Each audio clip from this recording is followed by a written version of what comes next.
Assalamualaikum warahmatullahi wabarakatuh. Bismillahirrahmanirrahim. Alhamdulillahi rabbil alamin. Wa sallallahu wa sallam ala sayyidina wa nabiyyina Muhammadin sallallahu alaihi wasallam wa alihi wa ashabihi wa man tabi'ahum bi ihsan ila yaumiddin. Subhanaka la ilma lana illa ma 'allamtana innaka antal alimul hakim. Rabbi shrah li sadri yassir li amri wahlul 'uqdatam min lisani yafqahu qawli. Allahumma anfa'na bima 'allamtana wa 'allimna ma yanfa'una wa zidna 'ilman wa yaqina. Alhamdulillah ala kulli hal. Wa na'udzu billahi min hali ahli an-nar.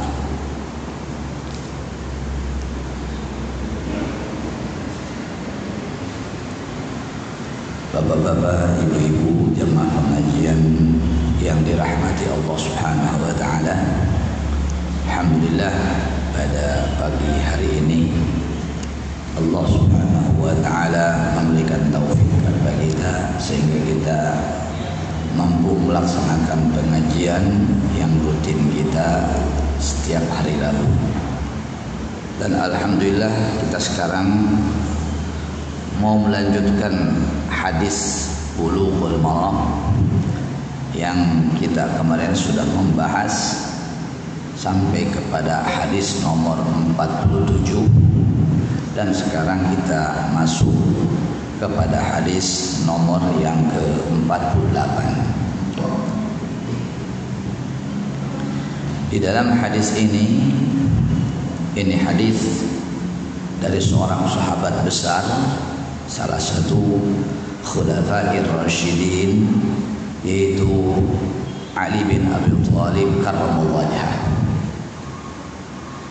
Dari Rasulullah sallallahu alaihi wasallam ketika beliau menjelaskan tentang sifat-sifat wudunya Rasulullah sallallahu alaihi wasallam, tentang tata cara wudu Rasulullah sallallahu alaihi wasallam. Nah, hadis ini diriwayatkan oleh dua imam hadis besar, yaitu Al-Imam Abi Daud dan juga Al-Imam An-Nasai, meriwayatkan hadis ini. Yang dalam hadis ini menerangkan tentang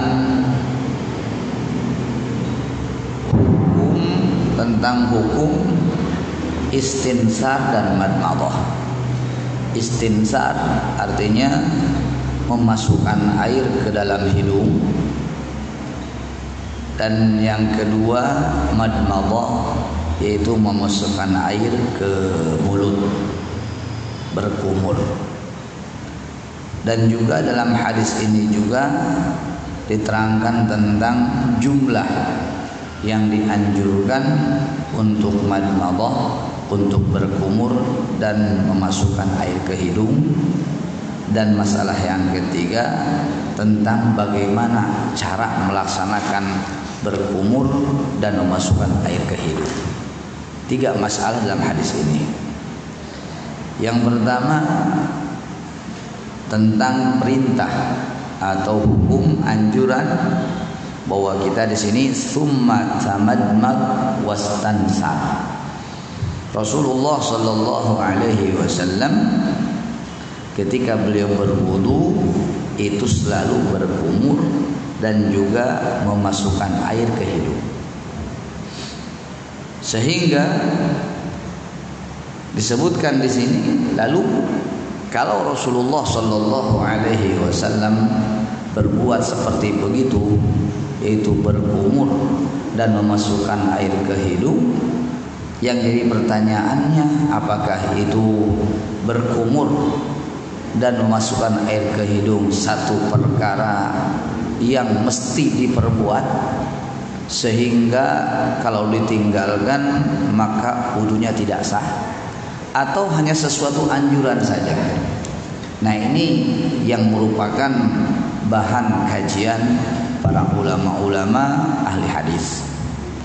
Nah, jumhur ulama memandang bahwa berkumur dan memasukkan air ke hidung itu satu anjuran yang bukan mesti, yang seandainya ditinggalkan pun wudu itu sudah dihukumi sah. Hanya saja dia meninggalkan sunnah, meninggalkan anjuran. Nah, sehingga dia kehilangan pahala untuk melaksanakan sunnah Rasulullah SAW. Adapun hukum wudunya itu tetap dihukumi sah. Nah, itu jumhur ulama.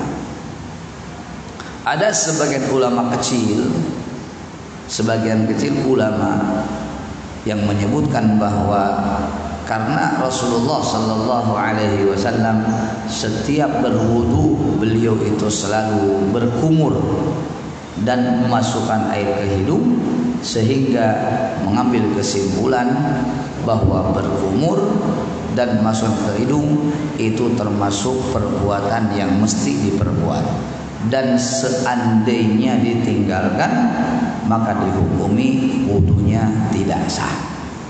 Nah, pendapat ini pelopor utamanya yaitu Imam Ahmad bin Hanbal.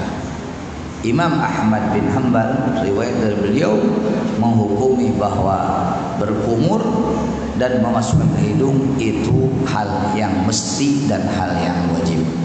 Adapun ulama-ulama yang lain yang kebanyakan, yang mayoritas ahli hadis, bahwa berkumur dan masukkan air ke hidung itu satu hal yang tidak diwajibkan, yang tidak mesti, yang seandainya ditinggalkan pun wudu tersebut dihukumi sah.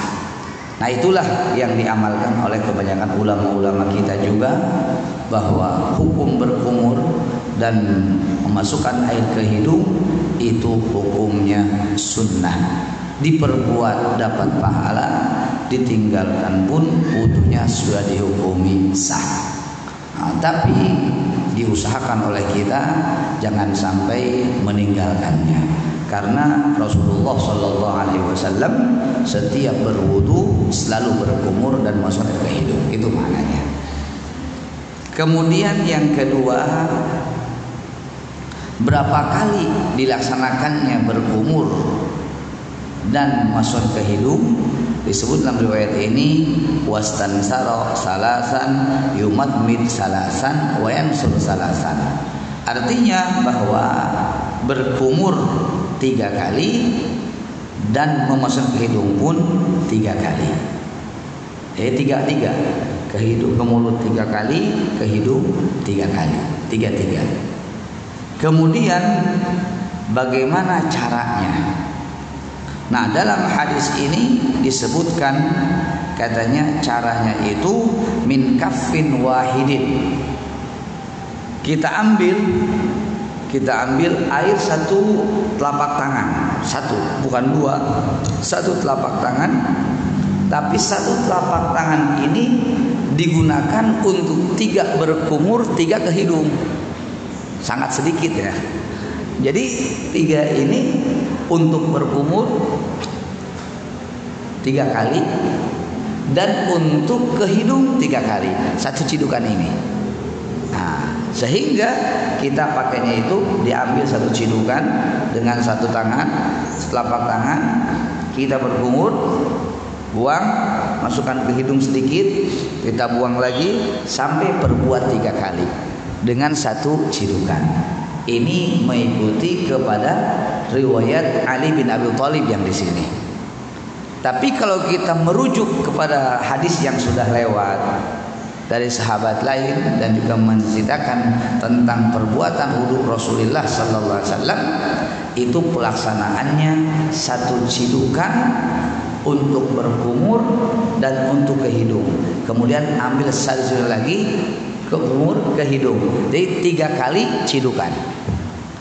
3 kali pengambilan dengan 1 telapak tangan ini, dan untuk 3 kali berkumur dan ke hidung. Nah, karena ini 2 sahabat meriwayatkan hadis ini dan kedua-duanya kuat, maka hal ini kembali kepada kita pilih-pilih.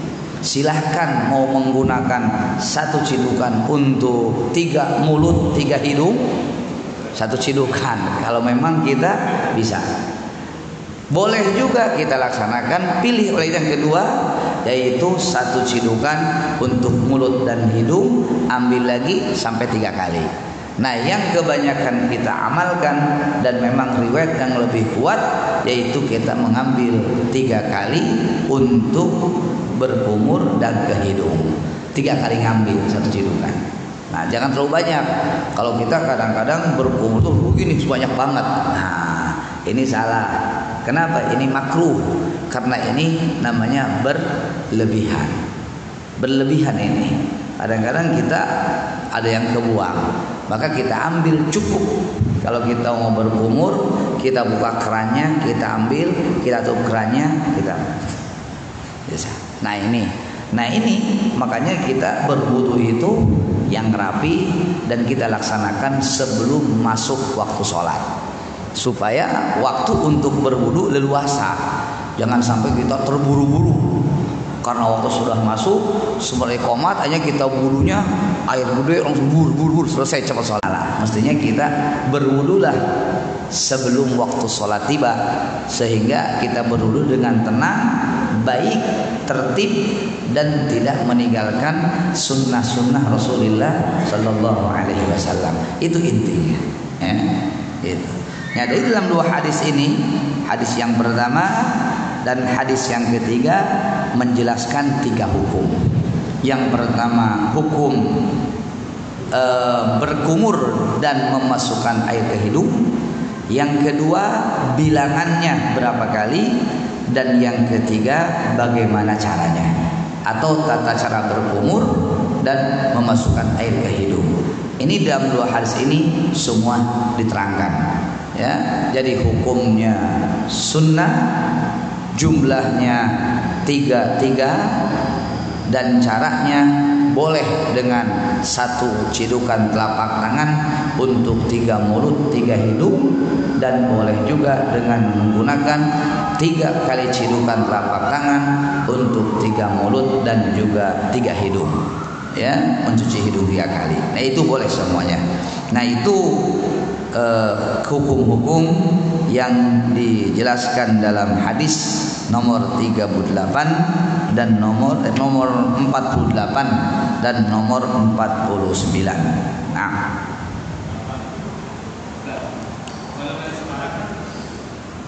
terpisah ya selama ini kalau kita lihat ada yang berkumur dulu baru hidung, jadi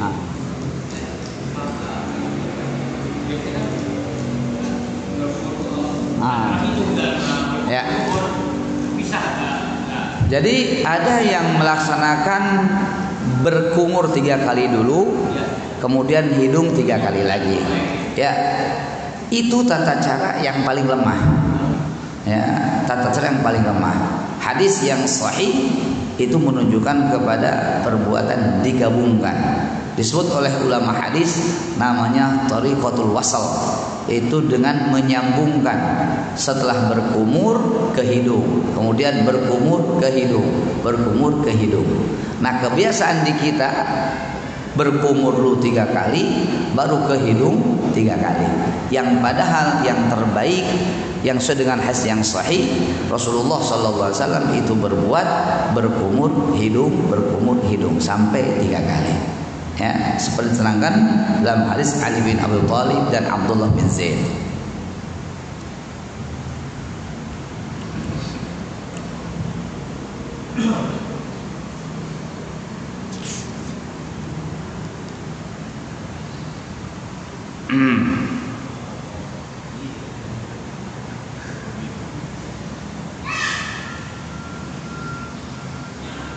Kemudian hadis yang ke-50. Hadis yang ke-50 dari Anas bin Malik radhiyallahu anhu, dan hadis ini diriwayatkan oleh Al-Imam Abu Daud dan juga Al-Imam An-Nasai, rawinya sama. Diceritakan dalam hadis ini hadisnya hadis sahih. Diceritakan dalam hadis ini bahwa ada seseorang yang berwudu, ya, seseorang berwudu, kemudian setelah selesai berwudu, Rasul melihat di bagian kakinya ada sebesar kuku gitu, yang belum terbasuh, Akhirnya Rasulullah Sallallahu Alaihi Wasallam memanggil orang tersebut dan menyuruh untuk kembali berwudu dan mengulangi wudunya. Untuk kembali berwudu dan mengulangi wudunya. Dalam hadis ini ada beberapa hal yang kita ambil dari hadis ini. Pertama, Rasulullah Sallallahu Alaihi Wasallam melihat seorang laki-laki yang sudah selesai berwudu, di dalam kakinya, di kakinya ada terlihat sedikit yang belum terbasuh. Nah, sehingga Rasul memerintahkan dia untuk kembali berwudu dan memperbaiki wudunya. Diambil dari hadis ini berarti, ya, yang pertama bahwa membasuh anggota wudu dari mulai wajah, tangan, dan kaki itu mesti terbasuh semua. Tidak boleh ada yang tertinggal walaupun sedikit. Seandainya tertinggal sedikit, maka wajib dibasuh kembali itu yang tertinggal. Kalau dia sholat, kemudian setelah sholat dia temukan kakinya belum terbasuh, maka dihukumi wudunya belum selesai dan sholatnya pun dihukumi batal, karena seperti sholat yang tanpa wudu. Maka dia wajib mengulangi sholatnya. Nah, dalam hal ini, dalam hadis ini juga, dalam masalah seperti begini tidak dibedakan antara orang alim dan orang jahil. Padahal ini orang bodoh kan, belum tahu, tapi Rasul menyuruh untuk kembali mengulangi wudunya. Berarti dalam masalah ini tidak dibedakan antara orang tahu dan orang yang tidak tahu. Ya, kadang-kadang kita mah begitu selesai sholat, itu kamu belum terbasuh baik kamu. Oh, saya nggak tahu ini katanya. Sehingga dia nggak mau dan enggan, tidak mau mengulangi sholatnya. Alasan saya tidak tahu. Nah, ini alasan yang salah. Bahwa Rasulullah Sallallahu Alaihi Wasallam menyamakan yang tahu, yang tidak tahu sama. Wajib mengulangi wudunya dan mengulangi sholatnya. Ini jadi hukum yang pertama yang kita ambil dari hadis ini, bahwa kita diwajibkan dalam membasuh muka, tangan, dan kaki itu mesti menyeluruh. Tidak boleh ada yang tidak terbasuh walaupun sedikit, harus semua rata, basuh dengan baik. Nah, ini yang pertama. Yang kedua, dalam hadis ini juga kita ambil satu hukum. Ketika Rasulullah melihat laki-laki tersebut ada di bagian kaki yang tidak terbasuh sedikit, Rasul menyuruh, kamu ulang lagi wudunya. Kenapa kok ulang wudu? Yang pada cukup basuh kaki selesai. Kenapa harus diulang wudunya katanya? Yang padahal kalau memang toh yang belum terbasuh hanya kaki, maka cukuplah kita membasuh kaki, tidak perlu diulang wudunya. Ini Rasul menyuruh, irji fahsin wudu'ak, balik kamu, ulangi wudu kamu dan perbaiki wudu kamu. Nah, sehingga dari hadis ini diambil oleh Imam Malik bin Anas dari mazhab Maliki bahwa Rasulullah Shallallahu Alaihi Wasallam menyuruh dia kembali berwudu dari awal lagi, karena antara selesai berwudu dengan teguran Rasulullah Sallallahu Alaihi Wasallam ada waktu jarak yang agak jauh. Nah, berarti kalau dia membasuh langsung berarti menghilangkan yang mestinya kita berwudu itu terus-terusan. Arti terus-terusan artinya bahwa membasuh anggota yang setelahnya itu sebelum kering anggota yang sebelumnya. Kita membasuh tangan sebelum kering wajah. Apabila kita membasuh tangan setelah wajah mengering, nah itu berarti sudah tidak terus-terusan, maka dihukumi wudunya harus kembali ke awal lagi. Nah ini diambil paham yang seperti begini dari hadis ini, diwajibkan mualah, diwajibkan terus-terusan dalam membasuh anggota wudu. Saya disyaratkan membasuh anggota yang setelahnya sebelum kering anggota yang sebelumnya. Nah ini dihukumi wajib. Itu adalah pendapat yang diambil, pemahaman yang diambil oleh Al-Imam Malik bin Anas. Nah, adapun ulama yang lain seperti Imam Ahmad bin Hanbal, Imam Abi Hanifah, Imam Syafi'i dan juga jumhur ulama hadis menyebutkan bahwa mualah itu tidak wajib, itu hukumnya sunnah. Seandainya kita berwudu di tempat ini membasuh muka, selesai membasuh muka airnya habis, akhirnya kita cari air yang lain untuk basuh tangan. Begitu ketemu air yang lain, wajah sudah mengering. Apakah ketika berjumpa dengan air lain kita membasuh muka kembali atau cukup tangan saja langsung ke bawah, langsung selesaikan? Nah, jumhurul ulama dan ahli hadis menyebutkan tidak perlu mengulang membasuh wajah, langsung sambung aja tangan dan setelahnya. Nah, ini kebanyakan jumhur ulama. Kebanyakan ulama-ulama ahli hadis dan juga fuqaha katanya tidak perlu mengulang untuk membasuh muka lagi. Tapi kalau Imam Malik bin Anas, beliau dengan beberapa ulama yang lain yang mengatakan bahwa wajib mengulangi untuk membasuh wajah. Kenapa? Karena ketika kamu mau membasuh tangan, wajah itu sudah kering. Berarti kamu sudah memutuskan mualah terus-terusan. Nah itu. Nah memang kita ambil, jelas yang kita ambil dan diamalkan itu yang difahami oleh kebanyakan ulama-ulama, yang artinya bahwa mualah itu hukumnya tidak wajib, tapi itu hukumnya hanya sunnah. Berarti Rasulullah SAW memerintah dia untuk mengulangi dari awal, itu mempelajari kepada dia agar wudhu dari awal sampai akhir agar sempurna. Itu aja maknanya katanya. Nah, itu yang kita pakai, bahwa mualah itu hukumnya sunnah, dan itulah yang diambil oleh kebanyakan ulama-ulama hadis dan yang lain-lainnya.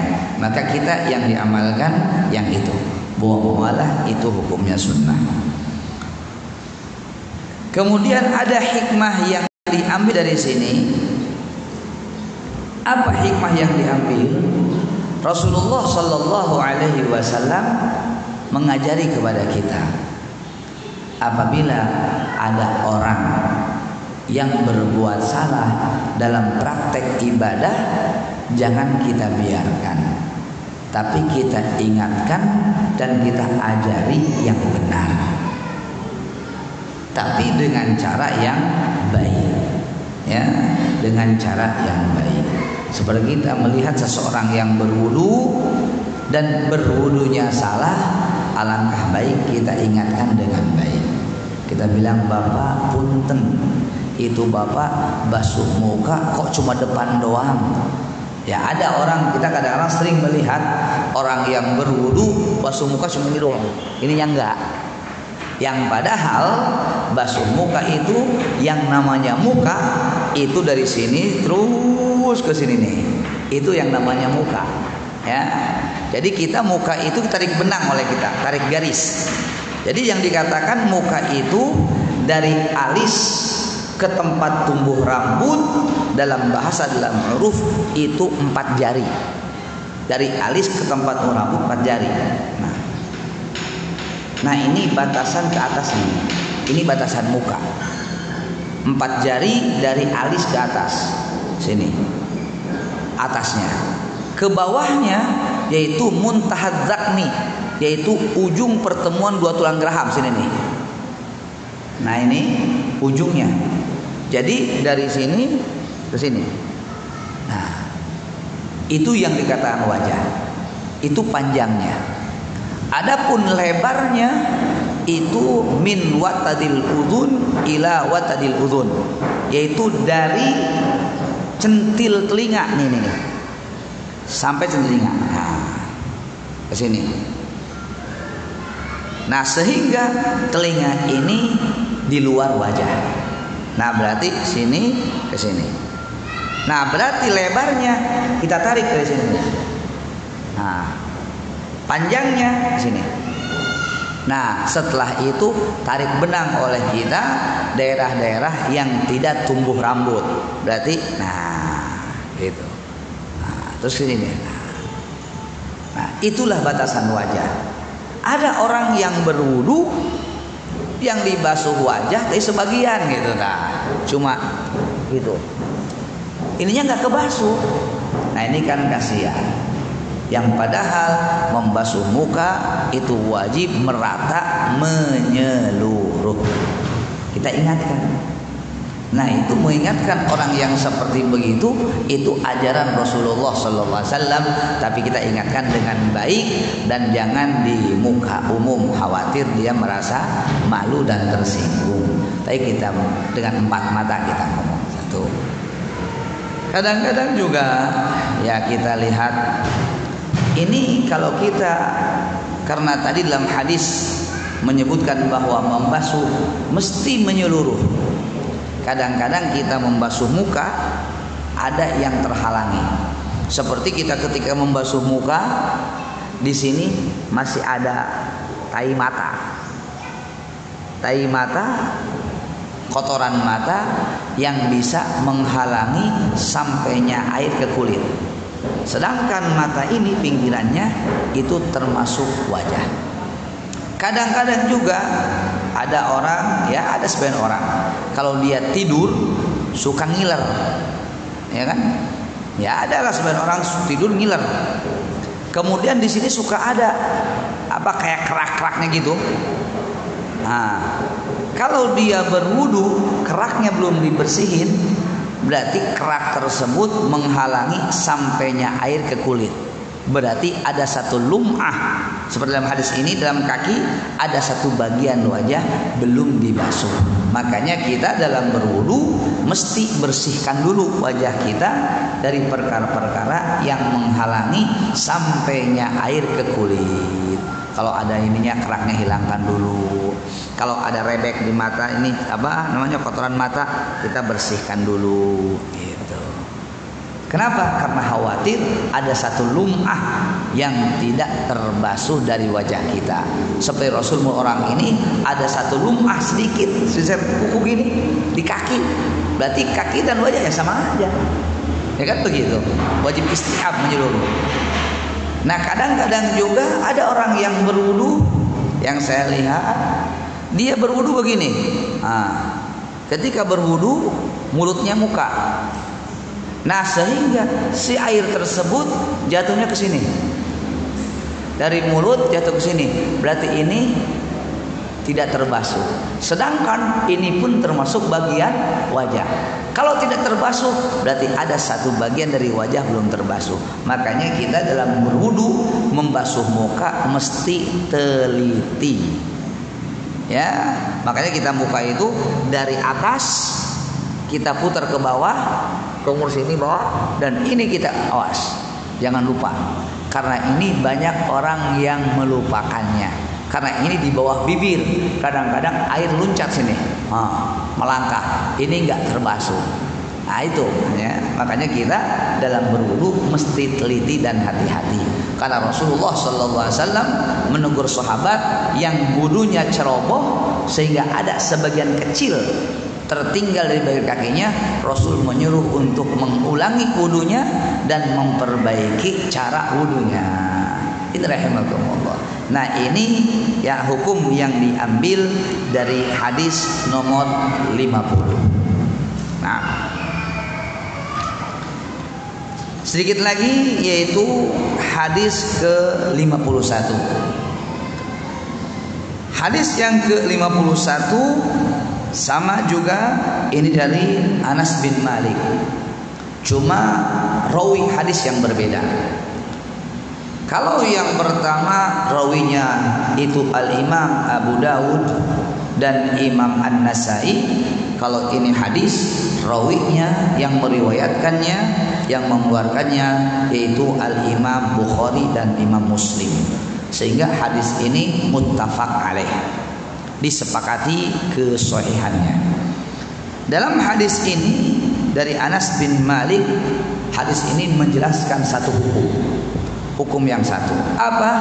Tentang berapa ukuran air yang dipakai oleh Rasulullah sallallahu alaihi wasallam untuk berwudu dan mandi. Nah, disebut dalam hadis ini bahwa Rasulullah sallallahu alaihi wasallam itu berwudu dengan air 1 mud. Berwudu dengan air 1 mud. Berapa 1 mud? 1 mud itu diperkirakan 600 gram. Ya, 1 mud itu diperkirakan 600 gram air. Nah, berarti kalau ini 250. Ya, 250. Berarti 2 ini. Nah, berarti 2 kali ini kita berwudu sempurna. Atau 1 botol aqua. 1 botol aqua itu mungkin 700 berapa gitu ya. Yang gede, yang agak gedean, yang sedang lah, bukan yang kecil, botol yang agak sedang. Nah, kita berwudu dengan ukuran air segitu harus cukup dengan sempurna. Nah, ini katanya Rasulullah sallallahu alaihi wasallam ukuran airnya dalam berwudu itu ukuran 1 mud. Gitu. Tapi ini apa? Bukan berarti ini hadis menyuruh kita tidak boleh lebih, bukan. Kenapa? Karena kondisi kulit kan berbeda-beda. Ada kulit yang kasar, ada kulit yang berbulu, ada kulit yang macam-macam, kan ya? Beda-beda. Nah, sehingga kebutuhan air itu berbeda-beda. Tapi yang dimaksud dengan hadis ini artinya bahwa Rasulullah SAW tidak mengambil air kecuali sesuai dengan kebutuhan. Irit sekurang, kirit, tidak berlebihan. Nah, kalau kita mengambil air melebihi dari kebutuhan, berarti kita sudah israf, sudah berlebihan dalam menggunakan air. Makanya kita kadang-kadang wudu di keran, begitu kita wudu dimasuk ke muka, air terus mengalir. Berarti mengeluarkan air tanpa ada kebutuhan. Itu sudah israf sebetulnya. Ya, itu sudah israf. Makanya kita harus pelan-pelan berwudunya. Nah, ini. Kalau mandi itu Rasul dengan 1 sok. Berapa 1 sok? 1 sok itu 4 mud. 4 mud. Berarti kalau 600 kali 4. Kalau mandi. Ya. Berarti kalau 600 kali 4 dapatnya 2400 gram. Berarti 2,5 liter. Itu ukuran mandi. Kalau kita 1 ember gede belum cukup juga mandinya. Karena giur kita. Kenapa? Lah di kita banyak air katanya. Ya, nggak boleh begitu lah. Biasakan oleh kita mandi pas-pasan. Ya, dibiasakan oleh kita. Karena orang banyak karena sudah terbiasa mandinya itu dengan air yang banyak, ketika air sedikit perasaannya belum mandi. Nah, itu yang akhirnya terbiasa menggunakan air yang berlebihan. Kadang-kadang karena dia merasa belum mandi, ketika dia di malam hari punya janabah karena sudah menggauli istrinya, akhirnya dia enggan untuk langsung mandi karena airnya terlalu banyak. Yang padahal kalau kita sudah gaul dengan istri, jangan tidur kecuali langsung mandi. Bagaimana mandinya? Kita mandi dengan air yang tidak berlebihan. Kita basahi kepala kita sampai ke wajah dengan sempurna, kemudian basahi sebelah kanan, sebelah kiri, selesai sudah. Tidak perlu atau pakai shower terus. Ya itu kan kadang-kadang kita sakit di malam hari. Nah, tapi kalau kita membasuh ala kadar yang seperti diajarkan di sini, nah insya Allah tidak apa-apa. Nah, makanya dianjurkan kita itu jangan sampai tidur kecuali mandi dulu. Seandainya tidak mampu kita setelah janabah mandi, ya minimalnya kita berwudu. Tapi kita bagusnya kita mandi. Itu yang bagus, supaya kita dalam tidur itu dalam keadaan suci dari hadas besar. Itu yang terbaik. Nah, itu hadis yang ke-51 menjelaskan tentang ukuran air yang digunakan oleh Rasulullah SAW dalam berwudu dan dalam mandi. Dan yang terakhir, hadis penutup dari hadis-hadis berwudu, yaitu hadis yang menjelaskan tentang doa yang diajarkan oleh Rasulullah SAW yang dibaca setelah selesai wudu. Nah, doa yang diajarkan oleh Rasulullah SAW ini hadis dari Umar bin Khattab radhiyallahu anhu dan juga diriwayatkan oleh Imam Muslim. Riwayat Imam Muslim, hadis sahih. Nah, di sini Rasulullah sallallahu alaihi wasallam bersabda, "Ma minkum min ahadin yatawadda fayusbighul wudu'a." Tidak ada seorang pun di antara kalian yang melaksanakan wudu. Fayusbighu, kemudian dia menyempurnakan wudunya dengan baik. Membasuh muka dengan baik, semua dengan baik. Setelah itu, setelah selesai wudu, dia membaca asyhadu alla ilaha illallah wahdahu la syarikalah wa asyhadu anna muhammadan abduhu wa rasuluh. Itu yang diriwayatkan oleh Imam Muslim. Kalau dia membaca doa tersebut, zikir tersebut setelah berwudu yang sempurna, bagaimana penghormatan dari Allah untuk orang tersebut? Allah langsung bukakan pintu surga yang 8 untuknya, sehingga kalau dia mati di hari kiamat dipersilahkan dari manapun pintu dia masuk, silahkan. Nah, ini rahimahumullah. Kenapa? Karena ini orang sudah menggabungkan dua suci. Yang pertama mensucikan badannya dari hadas, dan yang kedua mensucikan hatinya dengan ketauhidan. Karena dia baca asyhadu alla ilaha illallah wahdahu la syarikalah wa asyhadu anna muhammadan abduhu wa rasuluh. Menggabungkan tauhid, membersihkan hati dengan ketauhidan, diisi dengan ketauhidan. Nah, ini berarti kumpul bagi dua dari dalam diri apa? Dua kebersihan, kebersihan zahir dan juga kebersihan batin. Bahkan riwayat yang ditambahkan oleh Imam Tirmidzi itu menambahkan hadis, ditambah setelah membaca wa asyhadu anna Muhammad abdu wa rasuluh, ditambah Allahumma ij'alni minat tawwabina waj'alni minal mutatahhirin. Berarti ini menggabungkan lagi apa? Setelah dia membersihkan hatinya dari kemusyrikan dengan ketauhidan, ditambah lagi membersihkan ruhnya dari dosa-dosa dengan cara bertaubat. Kumpul semuanya. Maka wajar orang yang seperti begini mendapatkan penghormatan dari Allah dengan dibukakan pintu surga yang 8-8-nya. Berarti dari hadis ini kita ambil bahwa surga itu ada 8 pintunya. surga. Wallahu a'lam apa? Ada riwayat yang menyebutkan bahwa surga itu ada 8 pintunya. Itu dibuka semuanya untuk orang tersebut yang menyempurnakan wudu dan membaca doa ini setelah selesai wudunya. Nah, ini adalah anjuran dari Rasulullah SAW kepada kita untuk jangan sampai meninggalkan doa ini setelah kita berwudu. Biasakan oleh kita wudu dengan sempurna, setelah selesai langsung kita membaca zikir ini, yaitu asyhadu alla ilaha illallah wahdahu la syarikalah wa asyhadu anna muhammadan abduhu wa rasuluh Allahumma ij'alni minat tawwabin waj'alni minal mutatahhirin. Maka Allah bersihkan kita, hati kita, ruh kita, jasad kita semuanya, sehingga kita pantas untuk mendapatkan penghormatan dari Allah, yaitu memilih masuk pintu surga yang manapun yang kita inginkan, yang Allah ridhai. Nah, itu rahimakumullah kelebihan dari berwudu.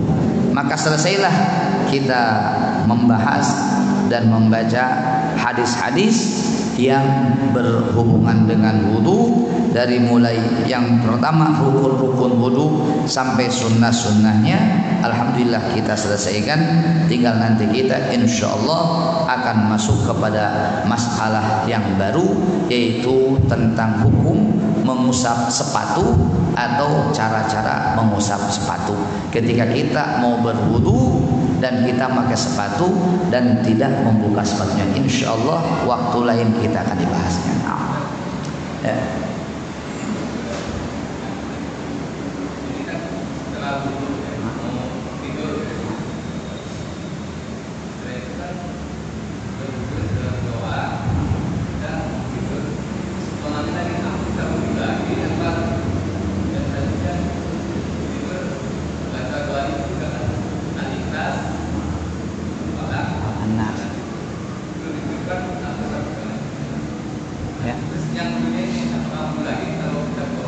Ya. Karena kita termasuk sunnah Rasulullah Sallallahu Alaihi Wasallam, kita tidur dalam keadaan suci, berwudu dengan sempurna. Itu sunnah yang dari Rasulullah Sallallahu Alaihi Wasallam. Seandainya kita sudah berwudu, kemudian kita mau tidur, kemudian kita keluar angin lagi, ya otomatis dihukumi wudunya batal. Kalau dia melanjutkan tidurnya, berarti dia bertidur dalam keadaan membawa hadas, maka dia kembali berwudu kembali. Tapi kalau dia misalkan keluar anginnya dalam keadaan tidur, itu tidak ada hukum, tetap tercatat masih tidur dalam keadaan punya wudu. Tapi kalau dia belum tidur, masih sadar keluar angin, maka dia disunnahkan untuk mengulangi wudu kembali, sehingga tidurnya dalam keadaan suci dari hadas. Nah, adapun bacaan-bacaan betul, adapun bacaan qul huwallahu ahad, al-ikhlas, falaq, an-nas, ketika kita baca pertama kita tidak disyaratkan punya wudu ketika membaca tersebut. Kemudian yang kedua, ulama-ulama banyak menyebutkan, katanya tiupkan dulu baru baca. Ya, kalau gitu, alih-alih menafsirkan kita baca apa, tiupkan dulu, kemudian baca kulhu, falak, an-nas, baru diusapkan. Kenapa begitu? Karena kalau kita biasanya kan baca dulu, ya kan? Biasa orang mengatakan baca al-ikhlas, falak, an-nas satu kali, tiupkan, baru diusapkan. Nah, tapi kebanyakan menyebutkan bukan begitu, tiup dulu banyak, baru baca al-ikhlas, al-falaq. Kenapa? Untuk membedakan antara orang-orang sihir dengan orang yang bukan sihir, katanya. Kalau orang sihir bacanya gitu, itu sihir, katanya. Supaya berbeda antara kaifiah tukang sihir dengan kaifiah orang syariat, katanya. Itu sehingga ditiupnya sebelumnya dan diperbuatnya 3 kali. Selesai, ulangi lagi, selesai, ulangi lagi, selesai, ulangi lagi sampai 3 kali. Itu katanya itu ya. Yang saya temukan dalam kitab hadis seperti begitu. Nah. Sama. Mau tidur siang, mau tidur malam. Karena itu setiap kita mau tidur, yang intinya agar kita tidur itu dalam keadaan zikir. Kalau orang tidur dalam keadaan berzikir, maka tidurnya pun punya nilai zikir. Itu intinya. Jadi tidak ada beda antara tidur malam dan tidur siang. Semua yang sama. Itu.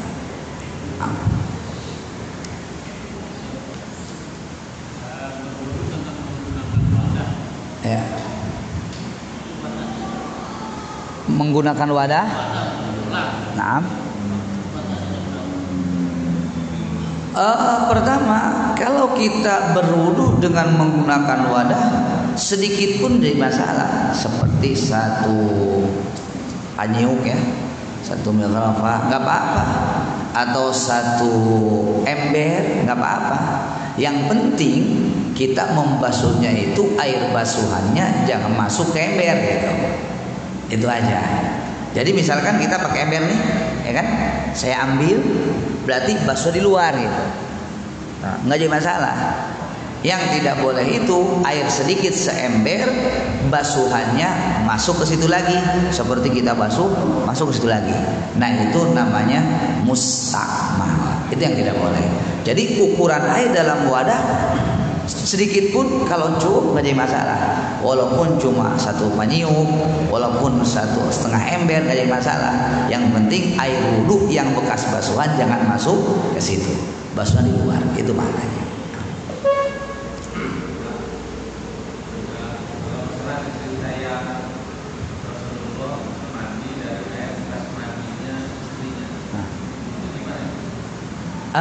Itu bukan berarti si Maimunah namanya. Katanya Rasulullah SAW pernah mandi dari air bekas Maimunah. Makna bekas di situ bukan berarti bekas mandi Maimunah, sisa air Maimunah. Jadi dalam wadah tersebut mikhdab namanya, Maimunah mandi di situ. Ada sisanya, Rasulullah pakai dari itu. Nah itu, tapi ada riwayat lain. Katanya jangan mandi dari bekas mandi perempuan. Nah sehingga karena dua hadis seperti bertentangan, diambil jalan tengah, bahwa larangan Rasul mandi dari sisa mandi perempuan itu bukan larangan haram, tapi larangan makruh. Artinya makruh. Tapi kalau dia mandi dengan itu tidak apa-apa. Maka Rasul praktekkan juga mandinya boleh. Itu bukan menggunakan air sisa mandinya, bukan. Tapi bekas mandi itu mana? Sisa dari wadah itu mana? Nah.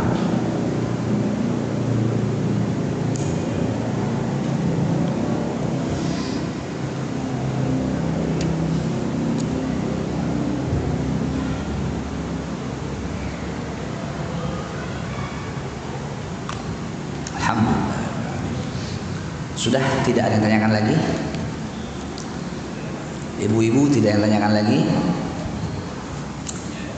Ya, kalau sudah tidak yang tanyakan,